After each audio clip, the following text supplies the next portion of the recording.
Et ces derniers temps, une amie lui a parlé de plusieurs choses bizarres qui l'ont bouleversé de nouveau, et... Ce n'est pas vous, n'est-ce pas? Non. Il s'agissait de faits qui seraient soi-disant authentiques. Elle aurait découvert que la Tam Academy, notre école de danse, a été fondée en 1895 par une certaine Elena Markos, une immigrante grecque. Les bruits couraient que c'était une sorcière. Vous saviez cela? Non, mais je dois dire que j'ai la sensation bizarre que quelqu'un m'en a parlé. Je me trompe peut-être, ou bien alors il s'agit d'une histoire semblable. Cette légende a déchaîné l'imagination de Sarah. Au XIXe siècle, Elena Markos fut expulsée de plusieurs pays d'Europe. C'est ce que les bruits qui courent rapportent à son sujet. Partout où elle allait, elle laissait derrière elle une odeur de soufre, ce qui lui valut d'être persécutée par les gens bien pensants. Elle écrit un certain nombre de bouquins. J'ai lu aussi que dans le monde des initiés, on l'avait baptisée de Black Queen, la reine noire.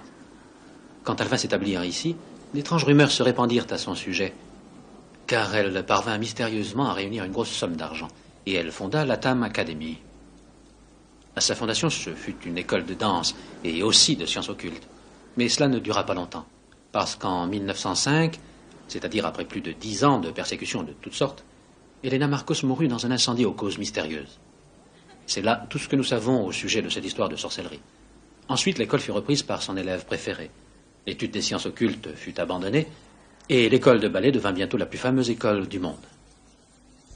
Mais dites-moi, qu'entend-on par sorcière? Je suis un matérialiste, Suzy, et un psychiatre en plus. Et je suis convaincu que la croyance et la pratique de l'occultisme et de la magie relèvent de la maladie mentale. À mon avis, la malchance, ce ne sont pas les miroirs brisés qui la provoquent, mais les esprits fêlés. Le problème se ramène à cela.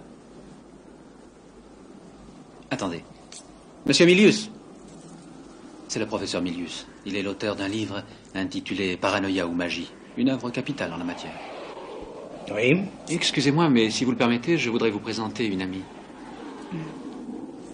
Elle aimerait que vous lui parliez un peu de sorcellerie. Si cela vous est possible, bien entendu. Mais oui, avec plaisir. Bien, je vous quitte. J'ai un rendez-vous que je ne peux pas renvoyer. Excusez-moi. Bonjour, je m'excuse, j'abuse de votre temps. Pas du tout. Que voulez-vous savoir? Eh bien, croyez-vous à l'existence des sorcières? Eh oui. J'ai connu des femmes dont on assurait que c'étaient des sorcières. Et vous y croyez? Il y a bien une dizaine d'années que je m'occupe tout particulièrement de phénomènes relevant de cette matière. C'est le sujet d'un livre que j'ai publié. Mais vous semblez sceptique, si je m'abuse. Eh bien, je dois dire que je ne sais que penser. Mais que font les sorcières? Leur seul but, c'est de faire souffrir, c'est tout. En faisant appel au monde de l'occulte, elles peuvent obtenir le pouvoir leur permettant d'influer sur la réalité, d'agir sur les personnes, mais dans le sens uniquement maléfique du concept. Jusque-là, vous comprenez? Eh bien... Vous ne savez pas trop. C'est que... Leur but, c'est d'obtenir des avantages matériels et personnels, mais elles ne peuvent les obtenir que par le mal des autres, la maladie, les souffrances, les douleurs de toutes sortes, et même la mort des personnes auxquelles elles destinent leur malédiction pour une quelconque raison. Pourquoi cela vous intéresse-t-il au fait? Oh, parce que j'ai eu une conversation à ce propos avec quelqu'un, et j'ai lu des bouquins. Ça vous dit quelque chose, Elena Markos? Mais oui, bien sûr, on l'appelait The Black Queen. Une terrible sorcière dotée de certains pouvoirs prodigieux, une vraie maîtresse de la magie. Elle a vécu longtemps dans cette ville, vous le saviez? Oui. Et peut-il exister une association de sorcières? Oui, c'est un groupe sous la domination d'une reine, dont le pouvoir maléfique va bien au-delà du commun pouvoir de toutes les autres sorcières. C'est comme un cobra. Je veux dire, cette confrérie est comme un cobra, sa force est dans la tête.